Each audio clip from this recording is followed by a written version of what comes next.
Hey, ¿qué tal? Muy buenas a todos compañeros y bienvenidos un día más a un vídeo aquí en el canal de Picando Código. Y hoy nos encontramos con una nueva unidad didáctica de este vídeo tutorial de Java que estamos siguiendo en el canal. Sabéis que últimamente nos estamos centrando en explicar el paradigma de la programación orientada a objetos para el lenguaje de Java y que últimamente hemos estado viendo los pilares de la programación orientada a objetos. En anteriores vídeos hemos estado viendo qué es el encapsulamiento, qué es la herencia y qué es el polimorfismo. Si no has visto ninguno de estos vídeos, te recomiendo que vayas a verlo lo más rápido posible antes de meterte con este nuevo vídeo. Y es que hoy vamos a explicar el cuarto y último pilar de la programación orientada a objetos. Y es que hoy vamos a hablar de la abstracción. La abstracción es el proceso de definir los atributos y los métodos de una clase. Antes de nada, tenemos que tener en cuenta que la abstracción es la idea un poquito más, como su propio nombre indica, más abstracta y subjetiva de las que hemos visto anteriormente, y en concreto de los cuatro pilares de la programación orientada a objetos. Y es que tanto el encapsulamiento como la herencia como el polimorfismo tenían unas ideas que podíamos seguir mucho más con ejemplos prácticos en el código, y sus definiciones y sus explicaciones tenían que ver mucho más con keywords o diferentes maneras de programar. Sin embargo, la abstracción sale un poquito de ahí, ya que la abstracción lo que nos indica un poquito más es cómo vamos nosotros a tratar de traer esos objetos del mundo exterior hacia nuestro mundo de la programación, que sabéis que es a lo que se dedica principalmente la programación orientada a objetos, de intentar plasmar todo lo que nosotros vemos en el mundo exterior, todos esos objetos reales, a objetos virtuales a través de la programación para poder crear entornos y proyectos totalmente preparados para que se puedan entender en código. Y es que si al final nosotros vamos a ver qué es esto de la abstracción un poquito más explicado, al final la abstracción es la capacidad que vamos a tener de poder representar conceptos complejos de una manera más simplificada. Podemos pensar en ella como una forma de seleccionar los aspectos esenciales de un objeto o de un problema, ignorando aquellos detalles que son más innecesarios o que no son tan importantes que nosotros le prestemos atención. Al final, en otras palabras, lo que nos va a permitir la abstracción es poder enfocarnos en lo que realmente importa de esos objetos del mundo real para que nosotros nos los podamos traer a la programación orientada a objetos y en concreto a nuestro código. Esto quizás, como digo, suena como una idea muy abstracta que quizás en código no se ve tan bien, pero en realidad sí que lo es. Lo que tenemos que hacer y lo que nos dicta el pilar de la programación orientada a objetos de la abstracción es que cuando nosotros estemos enfocándonos en un objeto que queramos traer a nuestro programa para poder enfocarlo en código, intentemos centrarnos en aquellos aspectos más esenciales que me van a ayudar a yo poder establecer un programa informático a través de ello, y que nos olvidemos de problemas o de atributos o de características de un objeto que quizás no van a ser tan necesarios a la hora de poder programar con ellos. Esto lo vamos a ver muy bien ahora cuando veamos un ejemplito un poquito más práctico. Pero antes de eso, quiero comentar un poquito más cuáles pueden ser las principales ventajas o beneficios que tiene la abstracción. Y es que la abstracción nos va a ofrecer varios beneficios en el desarrollo del software. En primer lugar, nos va a ayudar a reducir la complejidad, al permitirnos centrarnos solo en aspectos relevantes de un objeto o de un sistema. Al final, esto nos va a facilitar la comprensión del código y su mantenimiento a lo largo del tiempo, al tener las cosas más esenciales de los objetos y quitarnos las cosas que no nos van a importar tanto y que precisamente lo que harían sería estorbar más y hacer de nuestro código un poquito más complejo. Además, la abstracción va a promover sobre todo la reutilización del código, lo que al final nos va a ayudar a desarrollar de manera más eficiente y a evitar la repetición innecesaria de código. También va a fomentar mucho la modularidad, ya que nos va a permitir y vamos a poder dividir un sistema en componentes más pequeños y manejables, en clases más pequeñas y manejables. La modularidad es uno de los pilares también más esenciales de la programación orientada a objetos. Aunque no esté entre esos cuatro que mencionamos, sí que esos cuatro siempre acaban haciendo que favorezcamos mucho nuestros desarrollos en partes más pequeñitas, en objetos, en funciones, en clases, como lo queramos ver, pero siempre que aquellos objetos gigantes que nosotros tenemos en el mundo real nos los traigamos a nuestro desarrollo en módulos más pequeñitos, haciendo que sean más importantes y que estos módulos al final tengan métodos esenciales y tareas esenciales que nos permitan, pues eso, enfocar cada módulo en una tarea en específica o en una clase en específica, en un objeto en específico que sea el protagonista de cierta tarea que nuestro programa va a realizar, en vez de tener tareas, programas, funciones súper grandes que acaben mezclando muchas. Y en esto nos va a ayudar muchísimo la abstracción, ya que nos va a permitir a saber enfocar y a saber distinguir cuáles son las características más esenciales que puede tener un objeto y a olvidarnos de las que quizás no son tan importantes.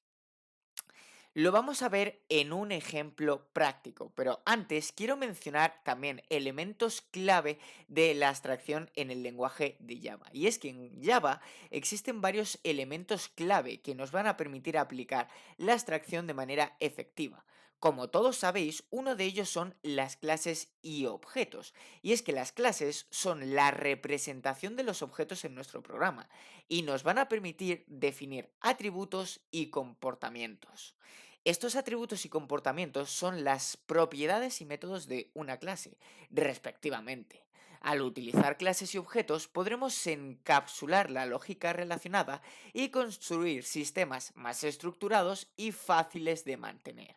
Además, otro elemento importante de la abstracción son los métodos, como vais a ver aquí en el ejemplo práctico que estáis viendo ahora mismo por pantalla, ya que Java también podemos utilizar los métodos para nosotros intentar enfocar las tareas más esenciales que puede realizar un objeto en la vida real y que nosotros podremos plasmar en código.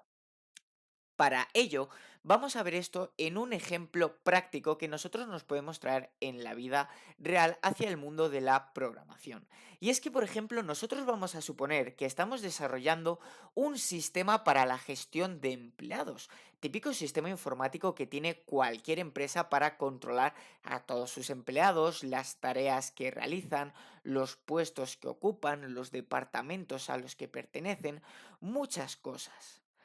Al final, si nosotros hacemos un sistema de gestión de empleados, el protagonista principal va a ser el empleado. Por lo que si nosotros nos queremos traer un empleado como idea física, como idea real del mundo real de una empresa, a el mundo programático, hacia la programación, hacia el código, y nosotros tenemos que pensar, y en esto nos va a ayudar la abstracción y es en lo que se apoya y en lo que nos manda la abstracción a hacer. Si nosotros queremos traer un empleado hacia la programación, tendremos que empezar por definir cuáles son los atributos esenciales que van a distinguir a un empleado de otro. Si nosotros nos imaginamos a un empleado como el que tenemos aquí en pantalla, en traje, tenemos que pensar, ¿cuáles son los atributos o tareas que van a ser más esenciales para yo plasmarlas en código? ¿A mí me va a importar el color de pelo del empleado? ¿El color de piel del empleado? la vestimenta del empleado, si lleva traje o si va en chándal. ¿O me va a importar si el empleado lleva o no lleva gafas? ¿O si le gusta utilizar más un portátil que otro? No. Esas son cosas que no son esenciales para traerlas al mundo de la programación y para definir un objeto que me ayude a gestionar un empleado. ¿Qué va a ser lo más importante? Pues atributos que van a diferenciar mucho a un empleado de otro. El nombre, los apellidos. Generalmente no vamos a tener a empleados con mismos nombres o mismos apellidos. Sí que uno puede tener el mismo nombre que otro o pueden compartir, perdonadme con la palabra, apellidos entre sí, pero es muy difícil que tengan el mismo apellido y el mismo nombre. Y en caso de que lo tuviesen, ¿cuál es la característica más importante que nos va a ayudar a diferenciar cualquier persona en el mundo real?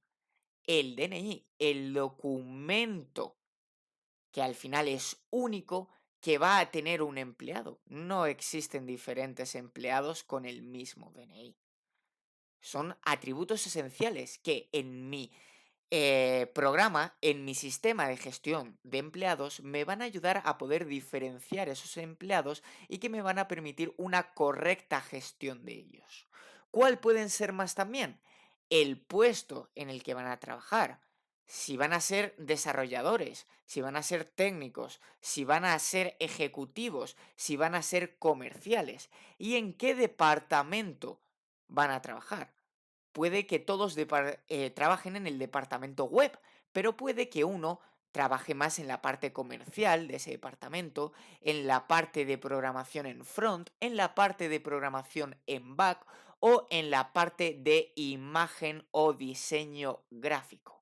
Como veis, son atributos esenciales que a mí me van a ayudar a definir un empleado y que me van a ayudar sobre todo a la gestión. La abstracción lo que me dice es que son en esos atributos en los que me voy a tener que fijar y no en su color de pelo, gafas, color de piel, vestimenta, como ya hemos señalado anteriormente. Esos van a ser atributos que no me van a importar y que enseguida yo tengo que desechar para quedarme con los más importantes. Como veis, al final la abstracción es una idea mucho más abstracta y subjetiva que en lo único que nos lleva a pensar es en el que si yo quiero describir una idea del mundo real y traérmela a la programación, tengo que fijarme en eso y enfocarme en eso, en cuáles van a ser las ideas más importantes que yo voy a tener que recalcar en mi código. Lo mismo para las tareas en específica. A mí no me importa que el empleado beba café o que camine o que hable con los demás compañeros.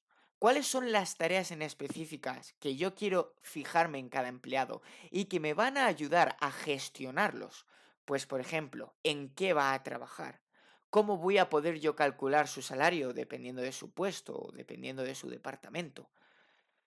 ¿Cómo voy a poder calcular yo el fichaje de entrada o el fichaje de salida de ese trabajador? Que sí que son tareas en especial importantes para mí y no cómo camina o cómo interactúa con otros empleados.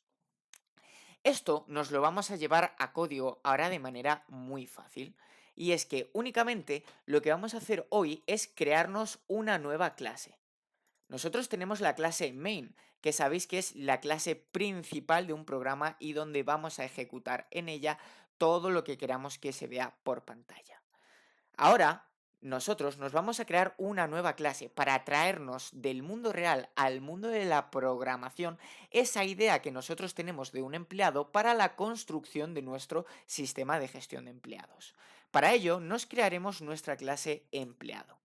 Y como hemos dicho anteriormente, nos crearemos sus atributos como private para que no podamos acceder a ellos desde otras partes de nuestro código, si no es a través de sus métodos. Podéis ir al encapsulamiento para ver un poquito más de información sobre esto. Y van a ser, pues, por ejemplo, private string nombre, private string...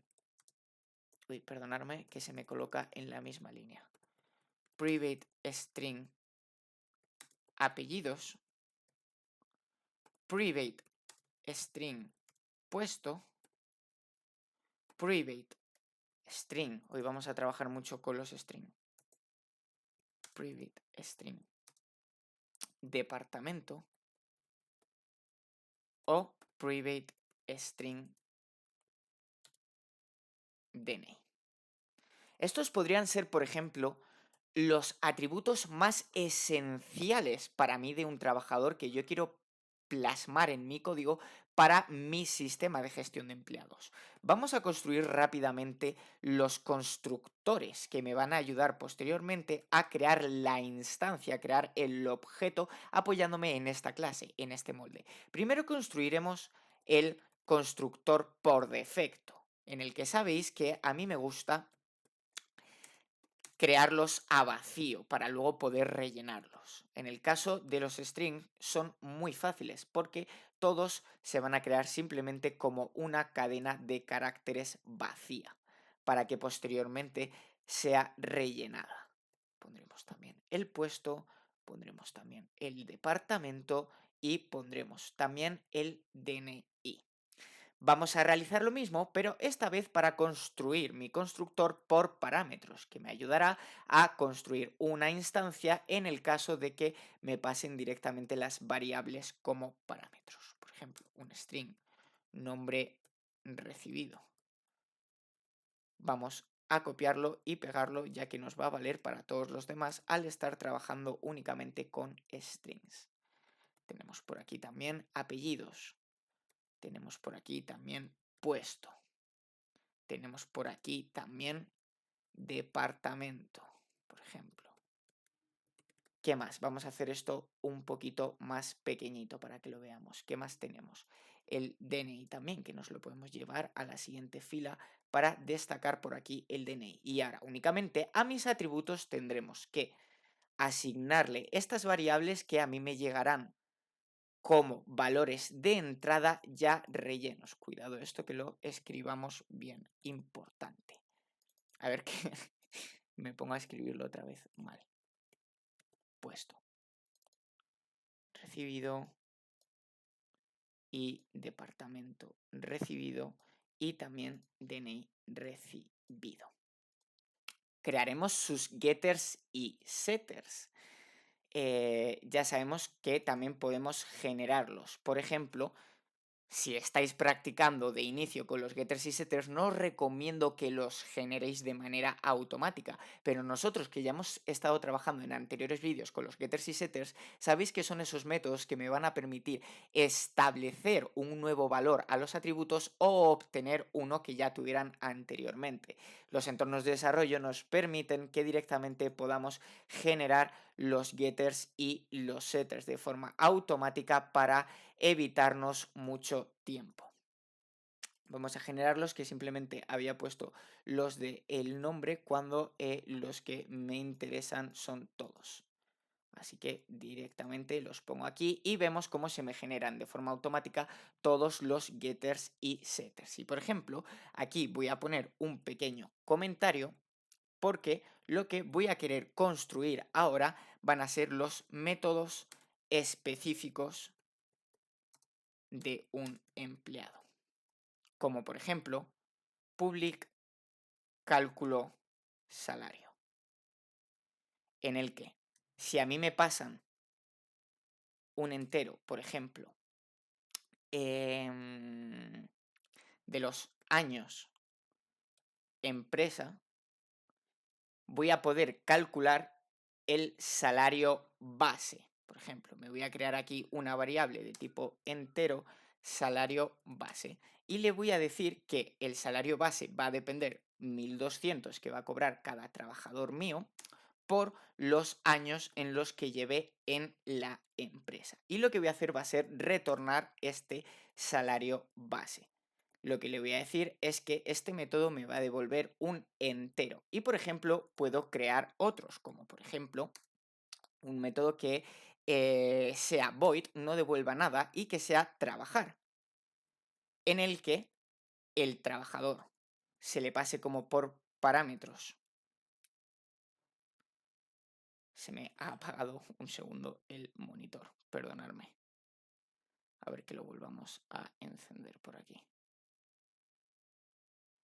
para que no haya ningún problema y podamos seguir grabando. A ver, un segundo, perdonadme, que se me había soltado el HDMI. Vuelvo a poneros esto por aquí, no os preocupéis. Le vamos a decir qué puesto estamos ocupando. Aunque bueno, no hace falta que le pasemos nada por parámetros. Directamente vamos a usar para ello nuestros atributos. Con un shout le vamos a decir trabajo en el puesto. Vamos a utilizar los atributos que estarán rellenados. Dis.puesto para el departamento y el que sea. Y aquí estamos creando, por ejemplo, ya nos hemos creado una clase que va a definir a mi empleado de manera perfecta. Y que luego yo me voy a poder llevar a mi aplicación de gestión de empleados para poder crear, por ejemplo, un nuevo empleado. Mi empleado igual a new empleado. Vamos a utilizar el constructor por parámetros para decirle que mi empleado va a ser Sergio, de apellido Correas Rayo. Veis que arriba me va poniendo todo lo que tengo que ir completando. Los entornos de desarrollo son maravillosos. Puesto recibido, programador web. Departamento, desarrollo web. DNI, pues pongo el mío, por ejemplo. Y ahora vamos a ver cómo yo puedo, por ejemplo, vamos a decir mi sueldo. Y para saber mi sueldo, simplemente tengo que llamar a el método que yo me he creado en mi clase de calcular salario, en el que le voy a decir que llevo 2 años en la empresa. Incluso también puedo llamar a el método de mi empleado de, ¿cómo se llamaba? Trabajar, ¿verdad? Y este, como ya directamente devuelve un void, un system out print line, no necesitamos meterlo dentro. Ahora, si esto lo ejecutamos, vamos a ver cómo, por ejemplo, podemos crear mi objeto empleado y me lo he traído del mundo real hacia el mundo de la programación apoyándome en el pilar de la abstracción. Vemos como mi sueldo es de 2.400 euros y que me dice que trabajo en el puesto de programador web para el departamento del desarrollo web, gracias a los atributos que yo le asigné y aquellos atributos que eran esenciales para la descripción de un empleado y en los que me ha ayudado a través de la abstracción para centrarme en la creación de mi clase empleado en aquellas características que van a ser más importantes para mi aplicación de gestión de empleados. Y con esto explicaríamos la abstracción de forma muy sencilla y habríamos visto los 4 pilares de la programación orientada a objetos. Si queréis seguir con este tutorial, por favor dejadme un like que ayuda mucho, suscribiros si no lo estabais y activar la campanita para enteraros de todo lo que sucede. También dejadme un comentario si os ha gustado o si queréis compartir cualquier cosa y nos vamos a ver por aquí en el canal de Picando Código con muchísimos vídeos más sobre la programación y la programación orientada a objetos. Nos vemos, chicos. ¿Dónde? Aquí, en el canal de Picando Código. Nos vemos. Hasta la próxima. Adiós.